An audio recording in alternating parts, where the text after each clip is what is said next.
Hola a todos, mi nombre es Desiree Santaella, soy residente de tercer año del Instituto Radiológico en Mar del Plata. Antes que nada agradezco a FARTIP por la invitación a presentar este caso. Tenemos una paciente femenina de 68 años que acude por control de imagen anexial, eso decía la orden, no tenemos estudios previos y la paciente no refería antecedentes de importancia, le piden una ecografía transvaginal. Tenemos las imágenes de ecografía en la cual observamos un útero en ABF de pequeño tamaño, de aspecto involutivo, con una ecoestructura heterogénea difusa, donde se evidencia marcada distensión líquida de la cavidad endometrial con bandas ecogénicas en su interior. En proyección anexial izquierda se identifica una imagen ecogénica alargada que capta Doppler, aparte vemos escaso líquido perianexial y en fondo de saco de Douglas, por lo cual sugieren descartar una patología anexial, tubaria o una patología intestinal, por lo cual le solicitan una resonancia de pelvis. Bien, tenemos los cortes axiales T1, T2 en el centro y abajo y un T1 con supresión grasa.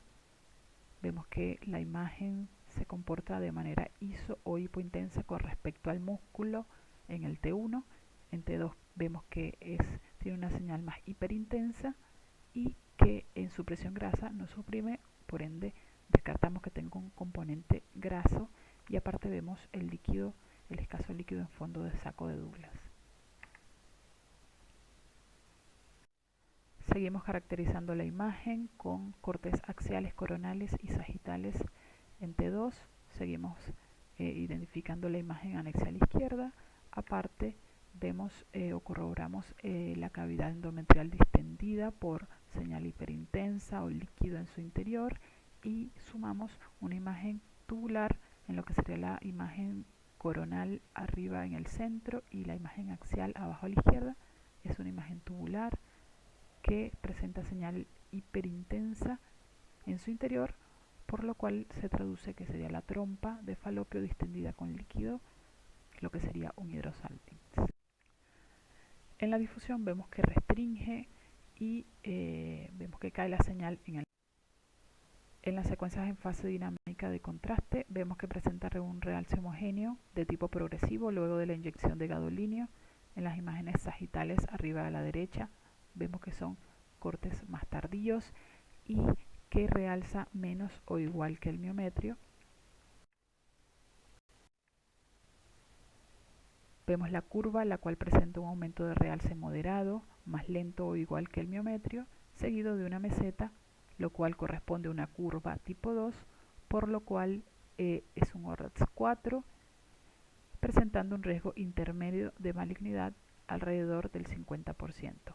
Dentro de los diagnósticos diferenciales, lo primero que se nos viene a la cabeza de imagen o masa anexial sería un endometrioma, pero como sabemos, los endometriomas se presentan en mujeres premenopáusicas. Nuestra paciente tenía 68 años, es una mujer posmenopáusica, por lo cual descartamos primariamente que sea un endometrioma.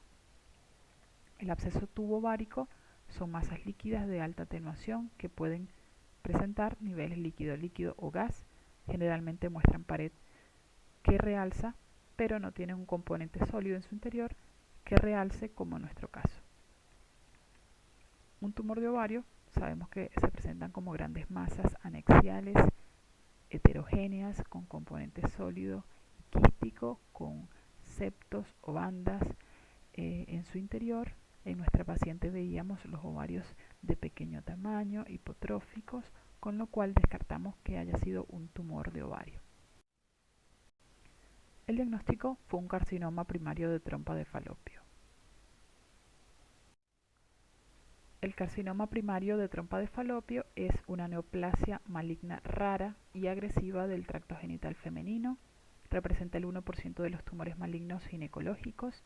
Se presenta en mujeres posmenopáusicas de entre 40 y 60 años con una media de 55. Las fimbrias podrían ser el sitio de origen dominante, particularmente en pacientes con mutación del gen BRCA. Las características imagenológicas en RM se pueden superponer con las de CA de ovario. Pueden presentarse con dolor abdominopélvico, cólicos, masa anexial, flujo vaginal o sero sanguinolento lo que correspondería a una tríada de Lasker que se ve en el 15% de pacientes.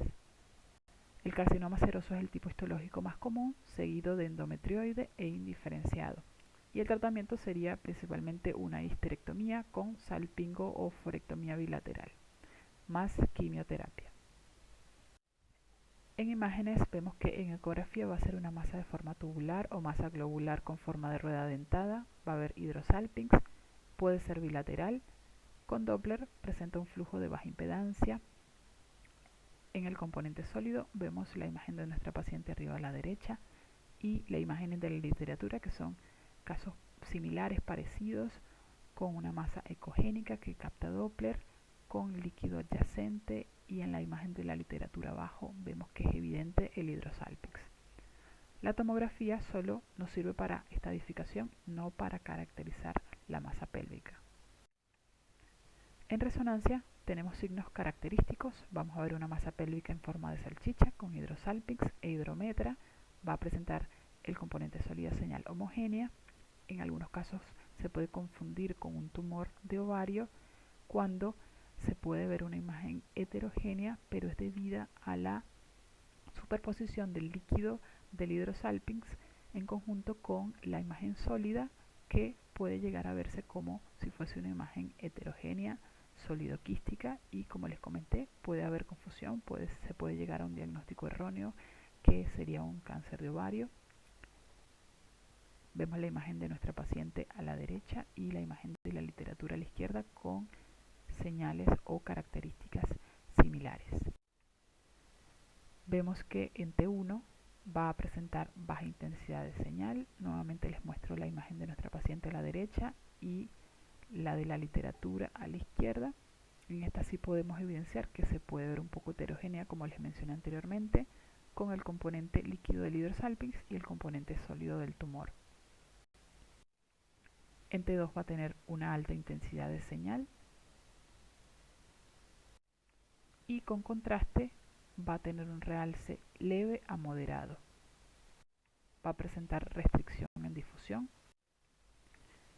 Como conclusión, se debe sospechar este diagnóstico ante una paciente femenina con dolor pélvico y donde veamos signos específicos: masa anexial en forma tubular, hidrosalpinx e hidrometra están bien descritos en la literatura, y particularmente debemos sospechar un carcinoma primario de trompa de falopio en la etapa más temprana de la enfermedad y cuando los ovarios pueden identificarse como normales.